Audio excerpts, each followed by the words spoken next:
안녕하세요. 밤라디오 민준에 오신 것을 환영합니다. 저는 결혼한 지 5년 된 주부입니다. 다정한 남편과 자상한 시아버님과 함께 세 식구가 행복하게 살고 있어요. 그러나 얼마 전까지만 해도 이런 행복이 저에게 올 거라곤 상상도 못했어요. 그 이유는 바로 시어머니 때문입니다. 생각만 해도 소름 끼치는 시어머니가 저에게 했던 끔찍한 일들을 말씀드리려고 해요. 저와 시어머니의 악연은 20년 전, 제가 19살이던 때로 거슬러 올라갑니다. 저희 친정 부모님은 서울 외곽에서 작은 중국집을 운영하셨어요. 가게 안에는 테이블이 3개 있었고, 주로 배달 위주로 장사를 했습니다. 아버지는 15살 때 시골에서 서울로 올라와 처음으로 중국집 배달원으로 일하기 시작하셨다고 해요. 그곳에서 10년 동안 일하며 사장님께 요리를 배우고 결혼 후 중국집을 차려 20년 넘게 운영해 오셨습니다. 아버지는 요리와 배달을, 엄마는 홀서빙과 카운터를 맡아 하셨죠. 바쁠 때는 저도 가게 일을 도왔고 덕분에 저희 가족은 먹고 살기에 충분한 정도로 장사가 잘 되었습니다. 그런데 아버지는 그렇게 다정하신 분이신데도 제가 가게에 나오는 것만큼은 정말 싫어하셨어요. 아버지께서는 중학교만 졸업하고 일찍 사회에 나서셨기 때문에 배움에 대한 아쉬움이 크셨어요. 그래서 어릴 때부터 저에게 책을 많이 사주시고 공부하는 데에 지원을 아끼지 않으셨어요. 그런 아버지의 노력 덕분인지 저는 초등학교, 중학교, 고등학교 모두 전교 1등을 놓치지 않았고 지금 고3인 저는 모의고사 성적도 전국 1등이에요. 지은아, 공부 안 하고 왜 가게에 나왔어? 너무 답답해서 잠깐 나왔어요.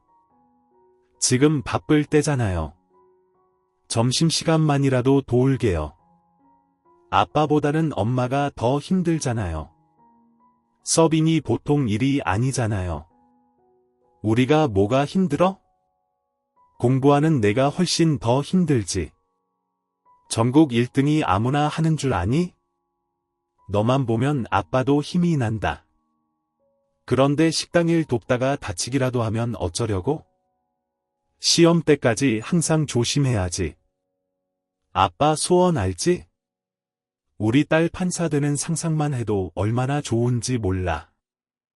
알았어요, 아빠.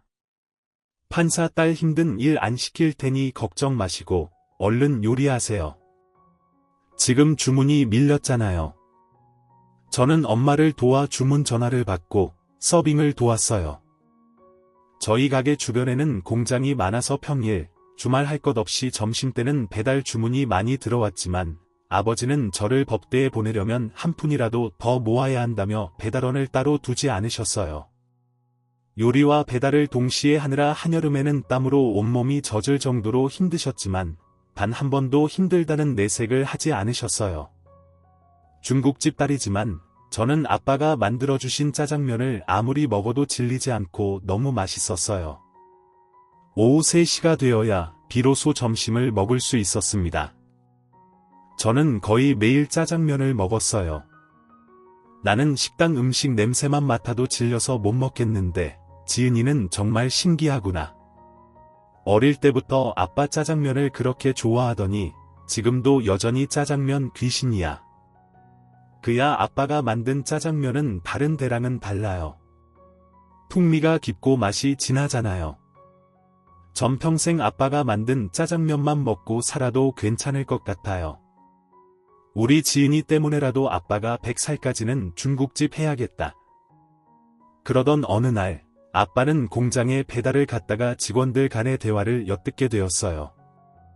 부장님, 오늘 본사에서 회장님 오신다고요? 오늘 아침에 갑작스럽게 연락이 왔어. 원래 이런 식으로 갑자기 오셔서 직원들 부담 주는 스타일이시지. 식사 맛있게 드십시오. 그 회사는 계열사만 해도 100개가 넘는 대규모 기업이었기에 아빠는 그 회장님이 어떤 분인지 궁금해졌습니다. 바쁜 점심시간이 지나고 오후 3시쯤 부모님이 식사를 하려고 하는데 손님 2분이 가게로 들어왔어요. 지금 식사 가능할까요? 네, 편하신 자리에 앉으세요. 평범한 잠바를 입은 중년 남성과 낮에 배달 갔던 공장의 남자 직원이었죠. 저희가 좋은 곳으로 모시려고 예약까지 해놨는데 회장님 대접 못했다고 사장님께 혼날 수도 있습니다. 내가 짜장면을 좋아해서 여기에 오자고 한 거야. 이 집 맛은 괜찮으려나? 그럼요. 이 집 짜장면 맛은 정말 기가 막힙니다. 워낙 단골이 많아서 멀리서도 찾아올 정도니까요. 그럼 짜장면 2그릇 주문하겠습니다. 사장님, 짜장면 2개요. 알고 보니 중년 남성은 바로 그 회장님이셨어요. 겉모습만 봐서는 전혀 회장님 같지 않게 소박한 옷차림과 운동화를 신고 계셨죠. 귀하신 분이라 아버지는 더 정성스럽게 요리를 하셨고 서비스로 군만두까지 내어드렸습니다. 사장님, 짜장면 2그릇 팔아서 10,000원밖에 안 되는데 5,000원짜리 군만두까지 주시는 거예요? 남는 것도 없으실 텐데요. 아니에요. 이렇게 귀한 분이 오셨는데 대접할 게 이것밖에 없어서요. 맛있게 드세요. 회장님은 감사하다며 짜장면과 군만두를 정말 맛있게 드셨습니다. 계산할 때 회장님은 100만원짜리 수표를 내밀었어요. 아유, 손님 돈을 잘못 주셨어요. 1만원만 주시면 됩니다. 제 밥값, 이게 맞아요. 오늘 이 짜장면은 저에게 100만원의 가치가 있는 음식이었습니다.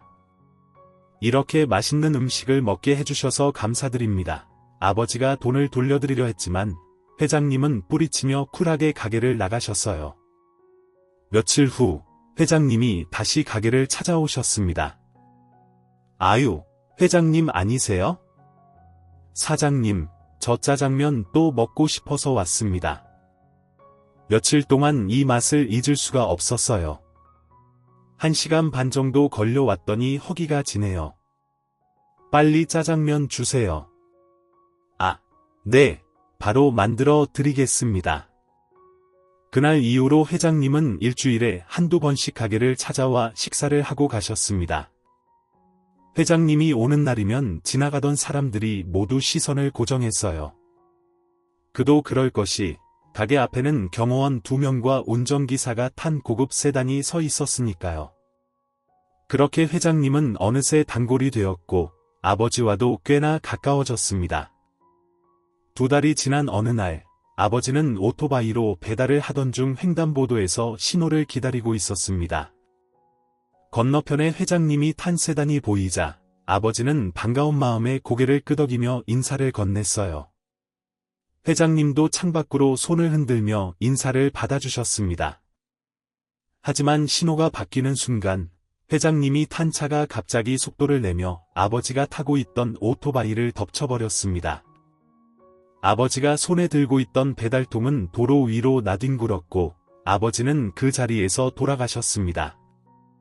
사고 원인은 운전기사의 졸음운전으로 밝혀졌습니다.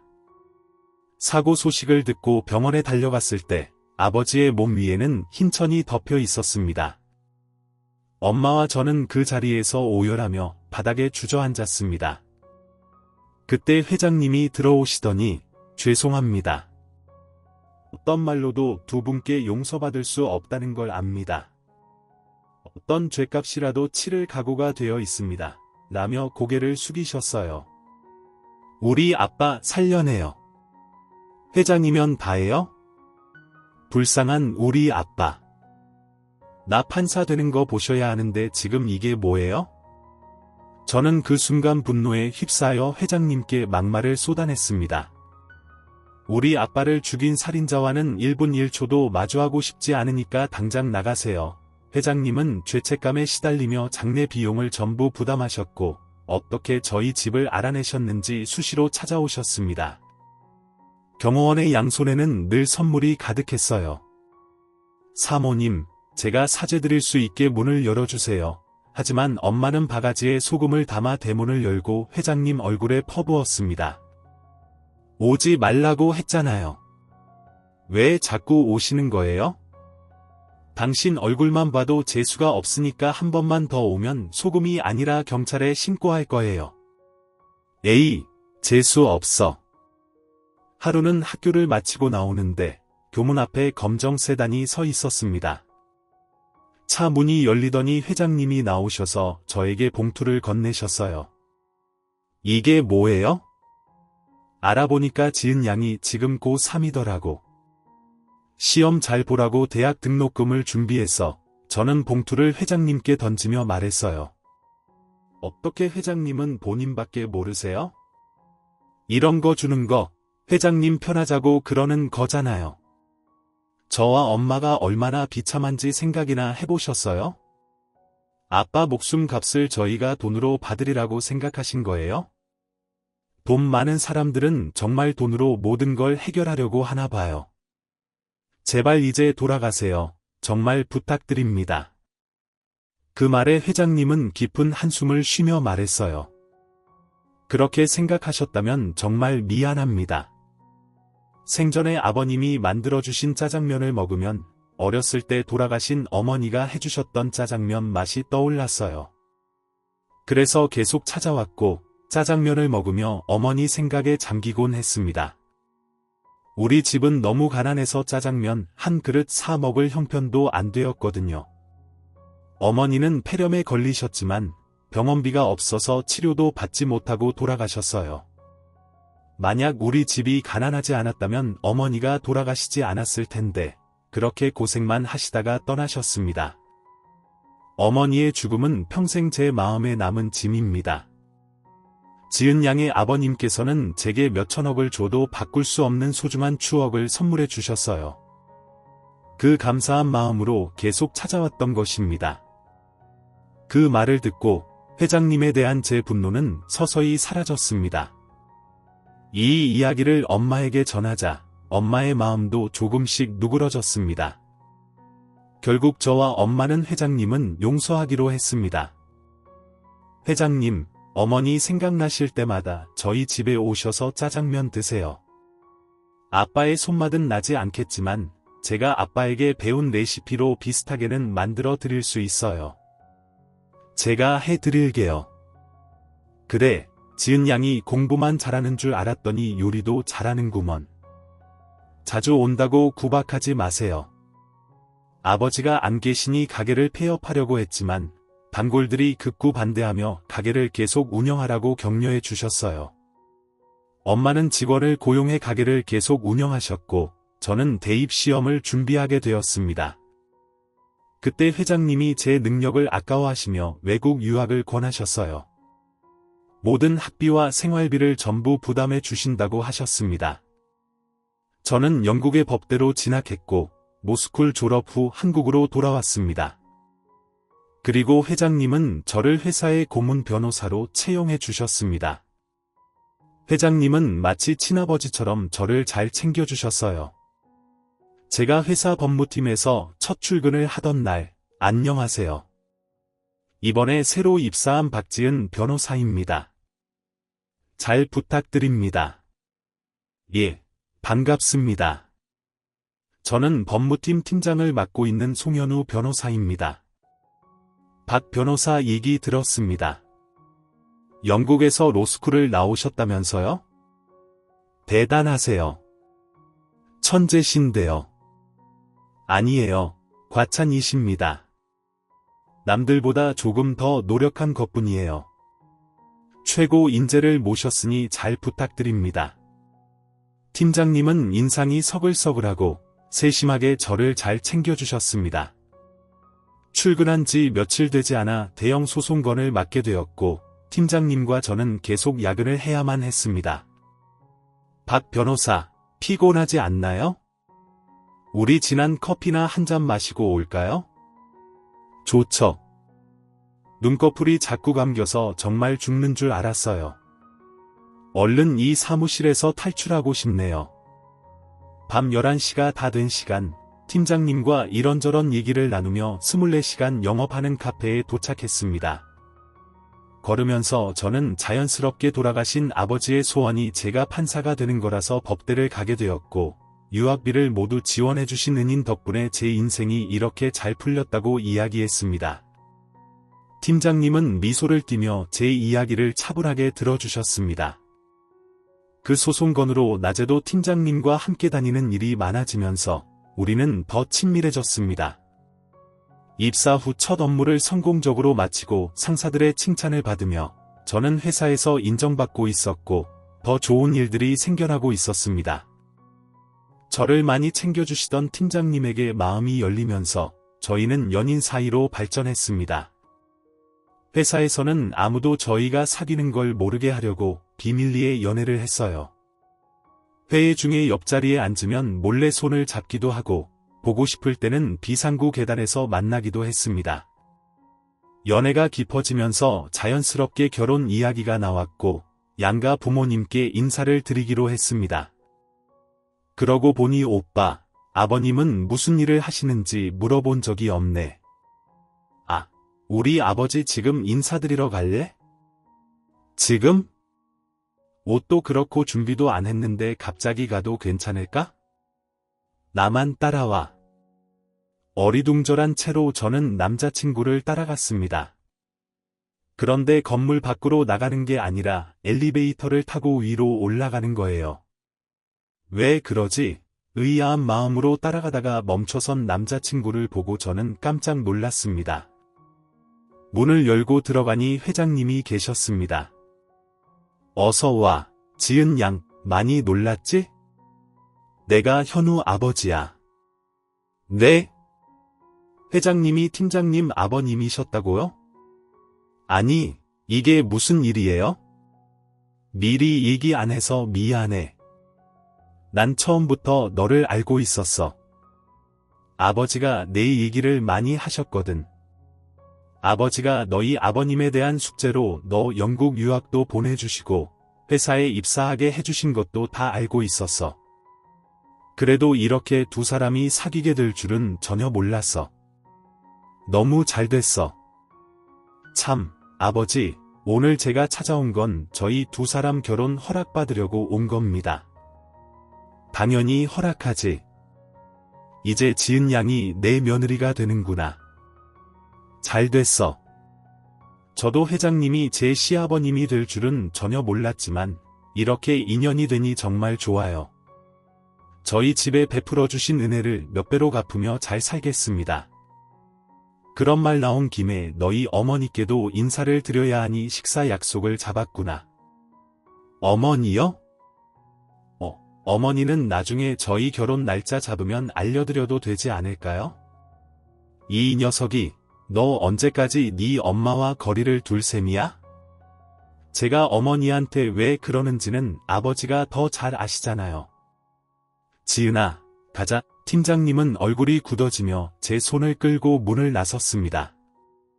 이번 주 토요일 점심 약속 잡을게. 문 뒤에서 회장님의 목소리가 들려왔습니다.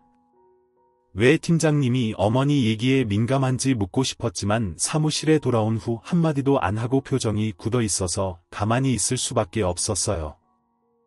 집에 돌아와서 엄마한테 오늘 있었던 일을 전했어요. 세상에 어떻게 그런 인연이 있을까? 회장님이 너 시아버지가 된다고 너무 잘됐다. 너희 아버지도 정말 기뻐하실 거야. 너 그동안 고생한 거 이렇게 복받나 보다. 지은아, 엄마는 너무 행복해서 눈물 나. 그나저나 나 없으면 엄마 매일 울면 어떡하지? 혼자 장사하는 것도 힘들 텐데 이제 중국집 안 하면 안 돼.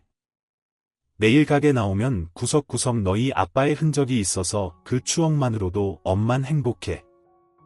그래서 이 가게를 문 닫을 수 없는 거란다. 요즘은 예전처럼 장사가 바쁜 게 아니니까 쉬엄쉬엄 하면 돼. 이번 주 토요일 날 팀장님 어머니 뵈러 집에 초대받았어. 나 좀 떨려. 시어머니는 어떤 분일까? 회장님 집안 정도면 굉장히 기품 있고 우아하신 분일 것 같으니까 옷도 점잖게 입고 말 한마디도 쉴 수 없이 교양 있게 하고 선물도 꼭 사가 뭐가 좋을까? 아, 꽃다발이 좋겠다.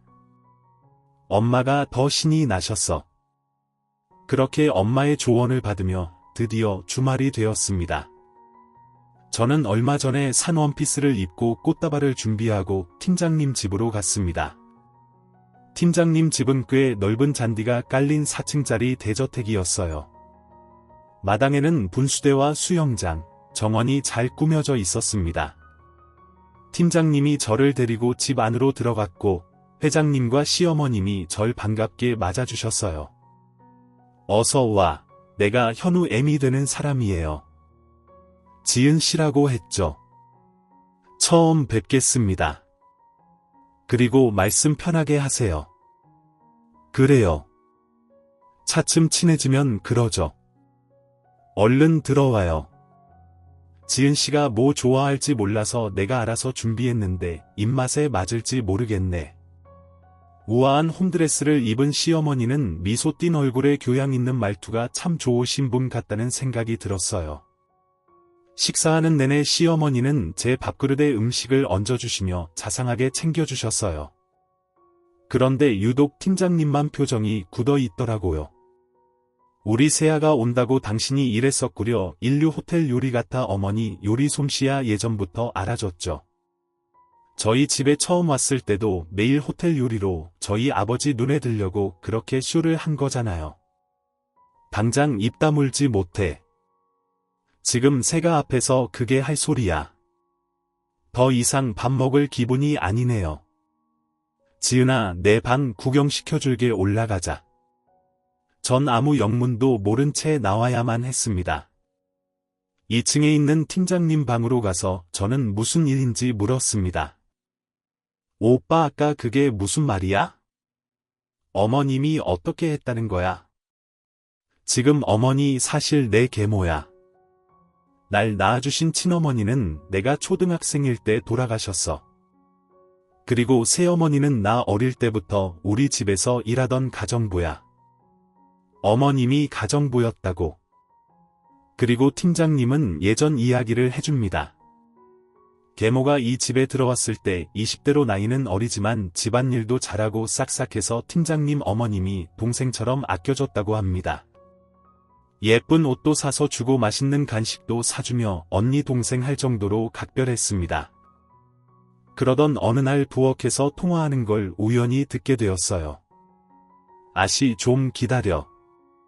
뭐가 그리 급해? 사물은 내가 구워 삶아놨고 회장한테 슬슬 작업 시작해야지. 초등학생 팀장님은 단번에 가정부가 위험한 짓을 하겠구나 위기감을 느꼈습니다. 곧바로 회장님한테 가서 말했으나 대수롭지 않게 웃어 넘겼어요.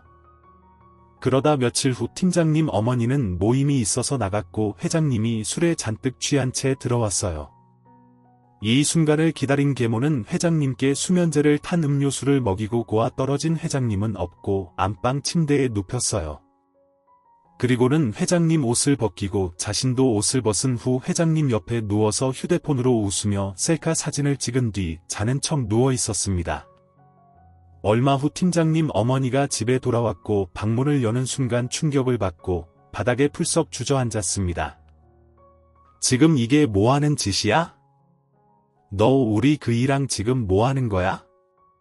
사모님 진작 말씀드렸어야 하는데 회장님이 저를 겁탈한 후 이 사실을 사모님한테 말하면 죽여버리겠다고 협박하시면서 사모님 없을 때마다 저를 방으로 불러들였어요.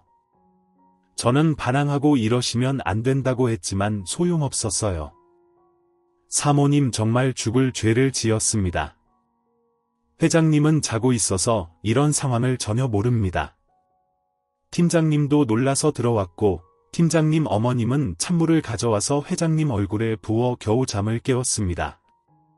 여보, 똑바로 말해요. 지금 이게 무슨 상황인 거지요? 나 속일 생각 말아요.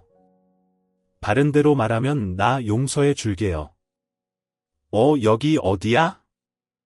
내가 왜 옷 벗고 있지? 회장님 아까 술 취하고 오셔서 저를 강제로 겁탈하셨잖아요. 내가 아니 그럴 리가 없어. 끝까지 거짓말이군요. 당신 이런 사람인 줄 몰라서 당신이 인간이야. 이 버러지만도 못한 놈. 그 순간 팀장님 어머니는 갑자기 쓰러졌습니다. 여보 엄마 일어나 팀장님 어머니는 뇌출혈로 그 자리에서 돌아가셨습니다. 그 후 회장님은 자신이 정말 술에 취해서 가정부한테 몹쓸 짓을 했는 줄 알고 사죄하는 마음으로 잘해줬고, 계모는 회장님 앞에서 착한 척 위선을 떨며 회장님 마음을 얻는 데 성공했습니다. 그렇게 계모는 자신이 계획한 대로 회장님과 결혼을 하게 된 겁니다. 팀장님은 계모 때문에 친어머님이 돌아가셨기 때문에 절대로 용서할 수가 없었던 거죠. 앞으로 또 무슨 짓을 저지를지 모를 악랄한 사람이라는 걸 알기에 경계를 하고 있습니다. 계모는 회장님 앞이나 사람들 앞에서는 교양 있고 인자한 모습을 보이기 때문에 주위에서도 계모에 대한 평판이 좋습니다.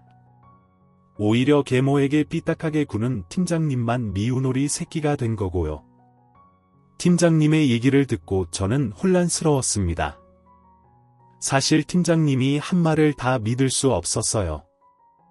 그냥 의뢰 새엄마 미워하는 그런 마음이겠거니. 그래서 더 과장해서 얘기를 부풀렸겠다 싶었습니다. 결혼식을 앞둔 어느 날 시어머니가 밖에서 저를 보자고 연락이 왔어요. 지은아 어서 와. 내 어머니 오늘은 더 아름다우세요. 아 그러니 우리 지은이 보려고 신경 좀 썼지. 이제 결혼식 얼마 안 남았는데 내가 너한테 할 말이 있어서 부른 거야. 내 편하게 말씀하세요. 이제 지은이가 우리 집 식구가 될 건데 비밀은 없어야 된다고 생각해. 내가 현우 계모인 건 알고 있지? 내 얘기 들었어요. 회장님 댁에서 가정부로 일하셨다고요?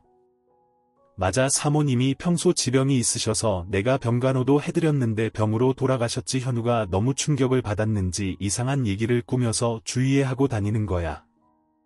회장님이 날 겁탈하고 내가 회장님은 유혹해 그 충격으로 사모님이 돌아가셨다는 현우 마음은 이해돼. 하지만 날 이상한 여자 취급하는 게 너무 힘들고 괴로워. 현우한테는 말하지 마. 현우가 이렇게 과대망상증이 있어서 정신과 치료도 받았어. 겉으로는 변호사에 멀쩡하지만 사실은 아픈 애야. 그래서 지은이가 내 딸 같아서 걱정되는 마음에 이 얘기를 해주는 거야.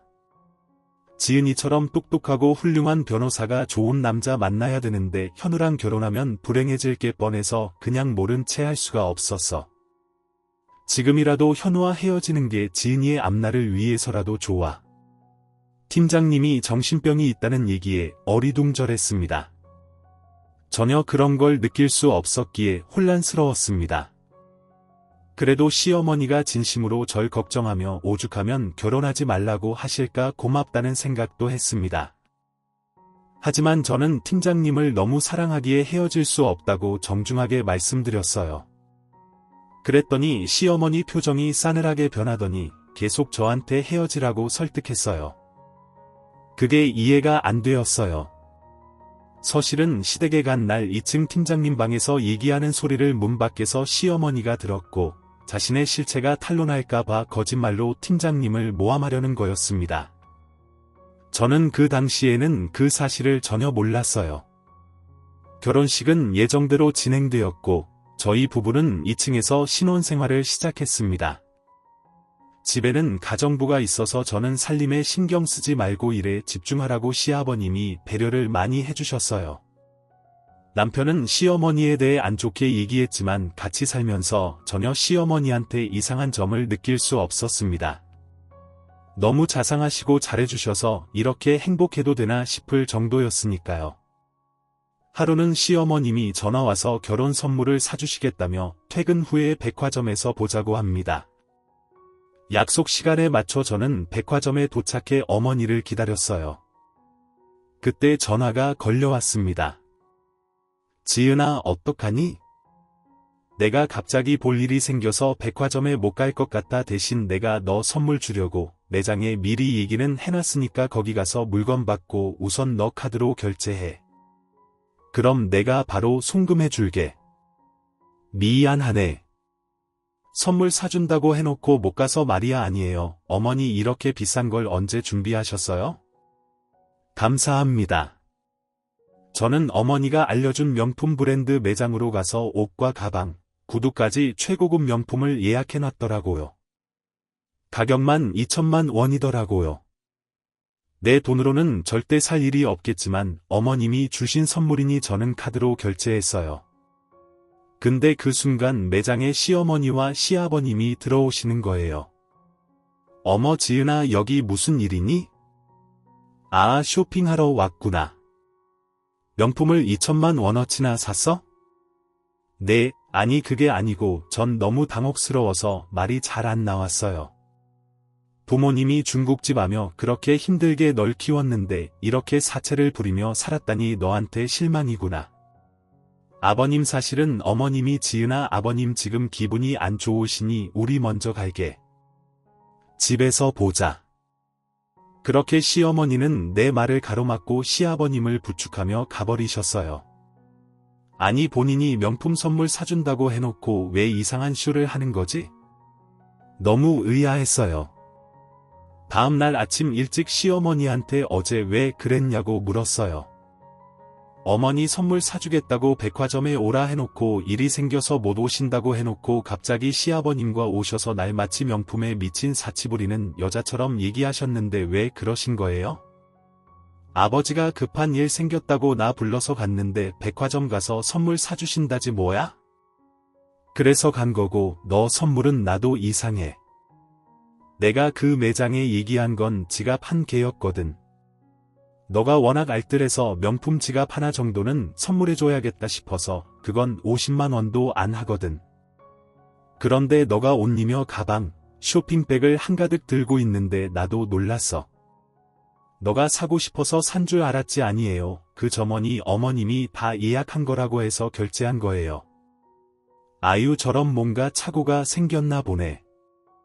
그것 가지고 직원들한테 항의할 수도 없고 그러면 대기업에서 갑질했네 하면서 언론에 나오고 그러면 너희 시아버님 회사 이미지에 안 좋잖아. 어제 일은 그냥 넘어가자.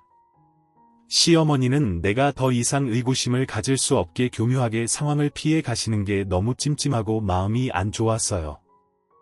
저는 여전히 회사 법무팀에서 남편과 같이 일을 했습니다.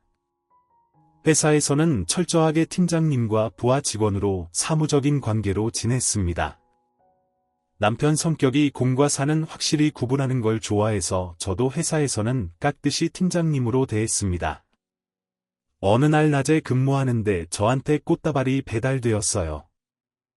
누구지? 하며 꽃다발을 보니 메모장이 하나 있었어요. 박지은 변호사님 안녕하세요. 멀리서 지켜보고 있는 펜으로부터 이렇게만 쓰여 있더라고요. 펜이라니 내심 기분이 좋았습니다. 그런데 꽃다발은 매일 같은 시간에 도착했고 같은 방에 있는 남편도 의아하게 생각하고 저에게 묻습니다.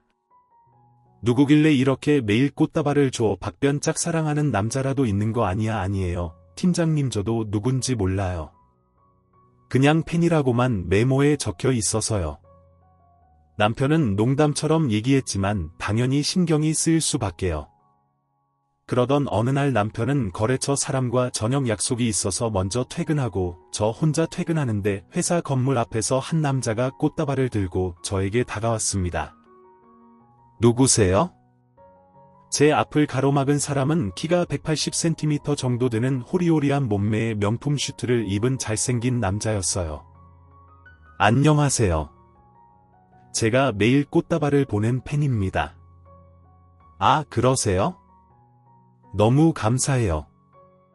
그런데 어떻게 저를 알고? 우선 제 소개부터 드릴게요. 저는 패션 모델 이준이라고 합니다. 저 꽤 유명한데 변호사님 TV 안 보시니 저 모르시나 봐요. 그래요, 모델이세요? 어쩐지 너무 잘생기셨다 싶었어요. 저 죄송한데요. 제가 유명인이라 사람들 안 보이는 곳으로 가면 좋겠는데요. 제가 그걸 생각 못했네요. 네, 우선 자리부터 피하죠. 그 순간 그 남자는 제 손목을 확 낚아채서 사람들 없는 좁은 골목으로 뛰어갔어요. 잘생긴 남자가 손목을 잡으니까 순간 얼굴이 확 달아오르고 심장이 쿵쾅 뛰더라고요.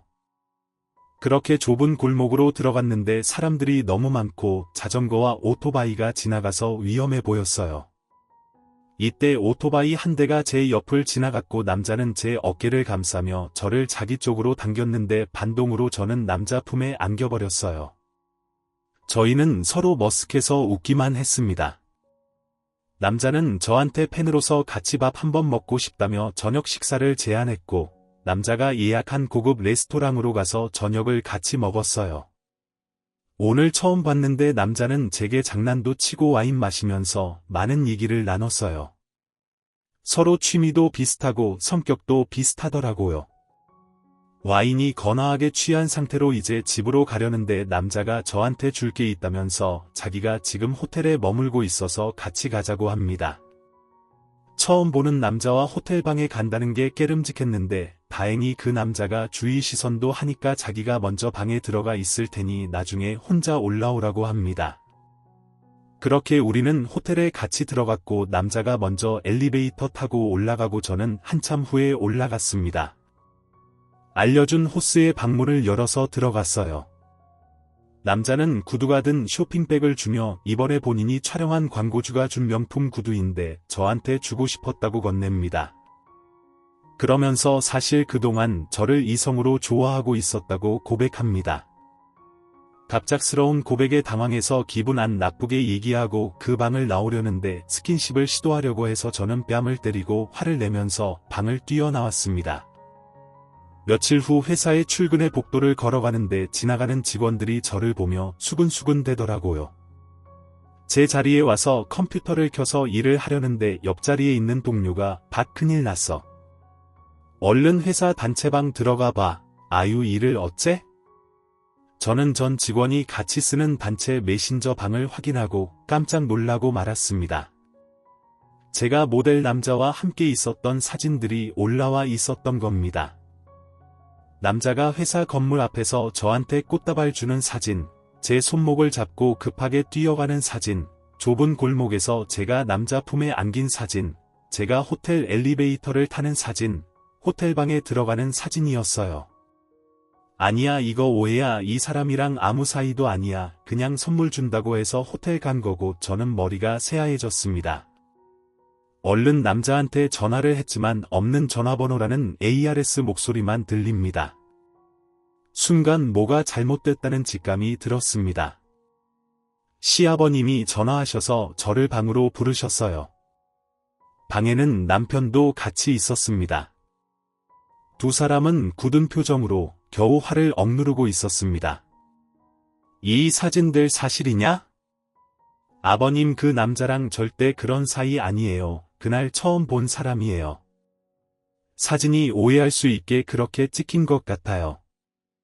누가 일부러 그 사진 찍은 것 같아요. 저 사기꾼에게 당한 것 같아요." 아니 변호사라는 사람이 이런 씨알도 안 먹힐 거짓말을 해. "그 자식 누구야?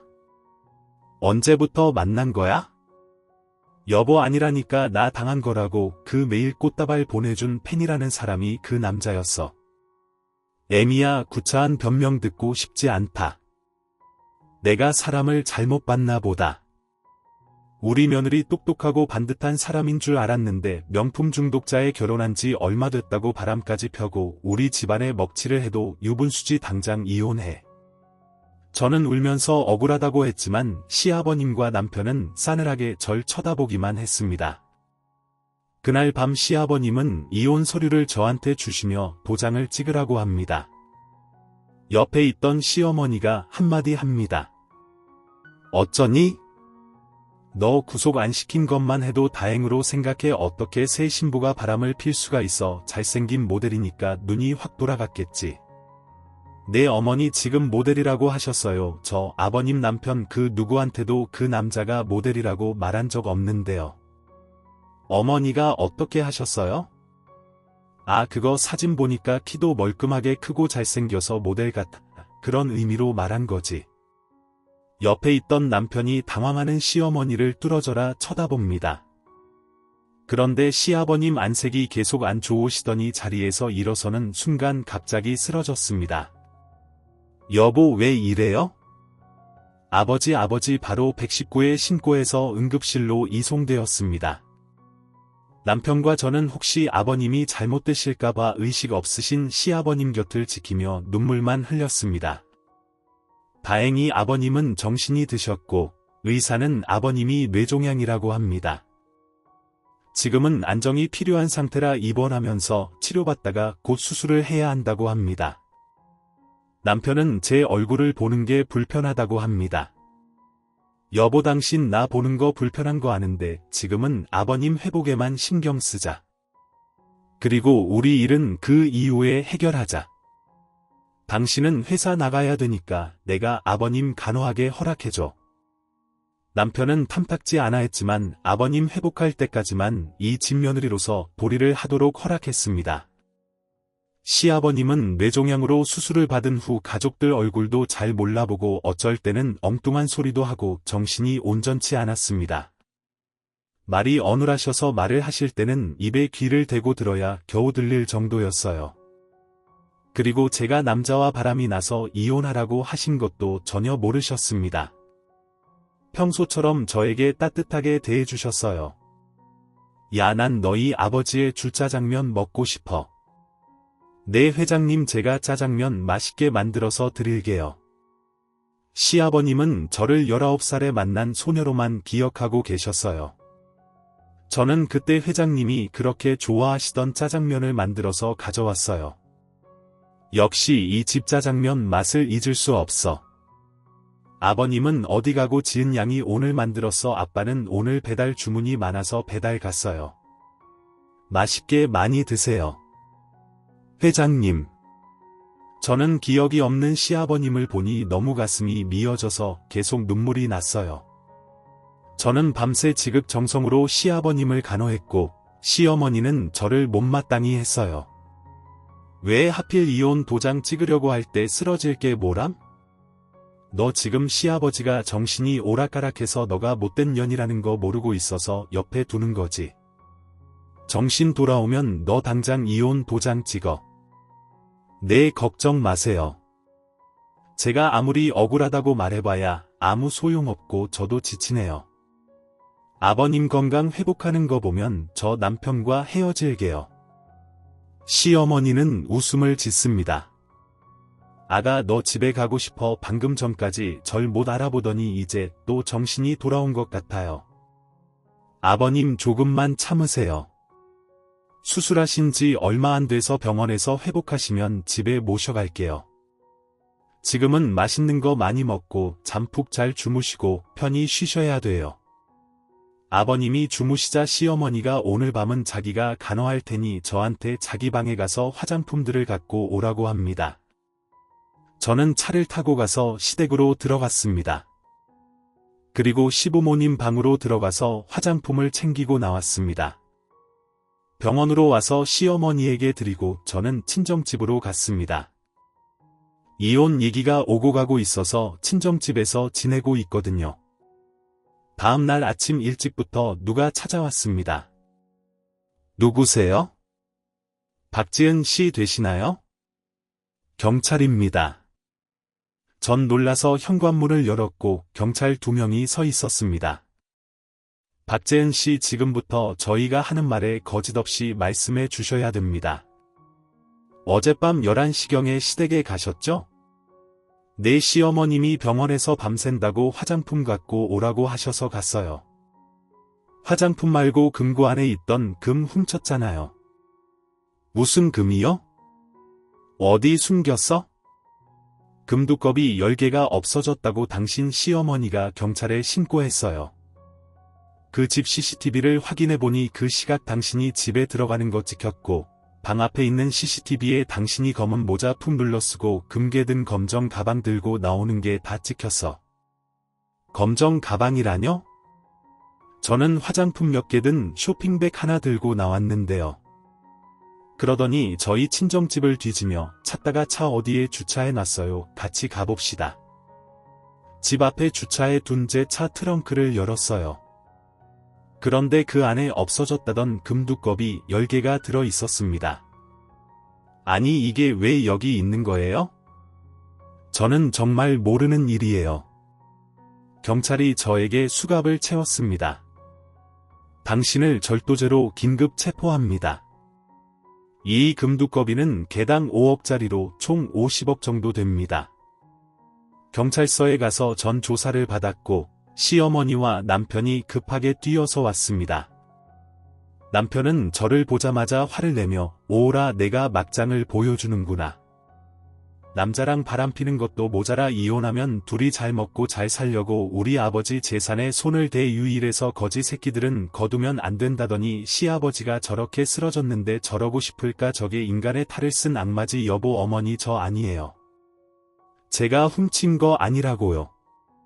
제 말은 아무도 들어주지 않았고 시어머니는 선심 쓰듯이 현우야 지금 당장 재구속시키고 싶지만 감옥 가면 우리 집안에 먹칠하게 되는 거잖니 그러니 다시는 여기 얼씬하지 말라고 쫓아내는 걸로 합의보면 어떻겠니? 어머니 말씀 들어보니 그게 좋을 것 같네요. 저런 여자 때문에 우리 아버지가 수십 년간 쌓아올린 명성을 더럽힐 수 없죠. 그렇게 구속 대신 합의로 마무리를 하고 저는 시댁에서 쫓겨났습니다. 그렇게 한 달이 지났을 무렵 시아버님은 제정신이 돌아왔고 급하게 남편을 불렀어요. 현우야 얼른 며느리를 데려와 이거 다 네 애미가 꾸민 일이야. 시아버님이 하시는 말씀은 충격적이었습니다. 집에서 시어머니가 누군가와 통화하는 걸 가정부가 들었는데 내가 며느리한테 화장품 갖고 오라고 시킬 거야. 그리고 며느리 그날 입은 옷을 사진 찍어서 보내줄 테니까 그 애가 화장품 들고 나간 후 너가 며느리와 똑같은 옷을 입고 금두꺼비 훔쳐서 나오면 돼. 그리고 며느리 차 트렁크에 금두꺼비 넣어두면 돼.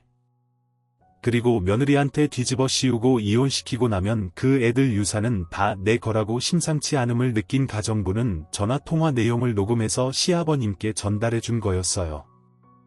그리고 남편한테 전화가 걸려옵니다. 사설 심부름센터 직원의 전화였어요. 그 직원이 알려준 사실은 충격적이었습니다. 평소 시어머니를 탐탁지 않게 생각한 남편은 사람을 고용해 시어머니 뒷조사를 시작했고 놀라운 사실을 알아냈습니다. 시아버님 즉 회장님이 작성한 유언장의 재산 상속을 남편과 저에게만 남겼고 만일 이혼할 시에는 배우자인 시어머니에게 유산을 상속한다는 내용이었습니다. 시어머니는 비서를 돈으로 매수해서 그 유언장 사본을 받게 되었고 유산을 받으려고 저와 남편을 이혼시키려고 계략을 짠 거였던 겁니다. 유명 모델에게 억대에 달하는 큰 돈을 주며 저를 호텔로 끌어들여서 이혼할 빌미를 만들어 달라고 사주했고 그 사진을 찍어서 회사 단체 메신저 방에 올렸던 겁니다. 그것도 모자라 절도죄로 확실히 이혼하게 하려고 다 꾸민 거였습니다. 남편은 시어머니의 따귀를 때리고 시어머니를 경찰에 신고합니다. 우리 집에 작정하고 들어와서 우리 엄마까지 죽이고 이제 우리 집 재산까지 다 뺏으려고 한 거야. 내가 그동안 당신 같은 쓰레기한테 어머니라고 불렀던 게 수치스러워. 현우야, 엄마 말 들어봐. 이거 다 거짓말이야. 전현이 변호사니까 입만 살아가지고 다 꾸민 거라고. 저 가정부도 돈 주고 거짓말하라고 시키고 지금 이 상황에서도 거짓말을 해. 아주 인생 자체가 거짓이었더라고. 내가 심부름센터 통해서 알아봤더니 가관도 아니던데 당신이 우리 집에 처음 들어올 때 결혼했더라고. 남편이 직업도 없이 노름만 하는 망난이어서 자기 아내를 가정부로 위장해 부잣집 남자 꼬셔서 재산 타내려는 수작이었더라고. 어떻게 남편을 두고 우리 아버지랑 결혼을 할 수가 있어? 뒤로 빼돌린 재산이 장난이 아니던데 강남에 당신 소유로 빌딩 3채나 있더라고. 내가 변호사라는 거 당신 잊었나 봐. 내가 증거 찾으려고 수십 년간 당신 뒷조사했거든. 얼마나 철두철미하게 숨겼던지 이제야 찾았네. 당신 이제 끝이야. 결국 시어머니와 그 남편은 사기죄로 구속되었습니다. 시아버님과 남편은 제 손을 꼭 잡으며 오해해서 미안하다며 오열을 합니다. 다시 저희 집은 평안을 찾았고 저는 시아버님 건강을 챙겨드리려 변호사 일을 그만뒀습니다. 남편은 회사를 물려받아 대표이사가 되었고요.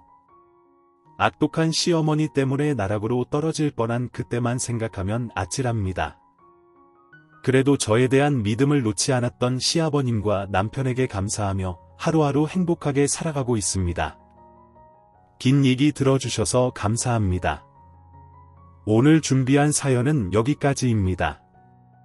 재미있게 들으셨다면 구독과 좋아요, 알림 설정까지 눌러주세요. 그럼 저는 다음 사연으로 찾아뵐게요. 오늘도 건강하고 행복하세요.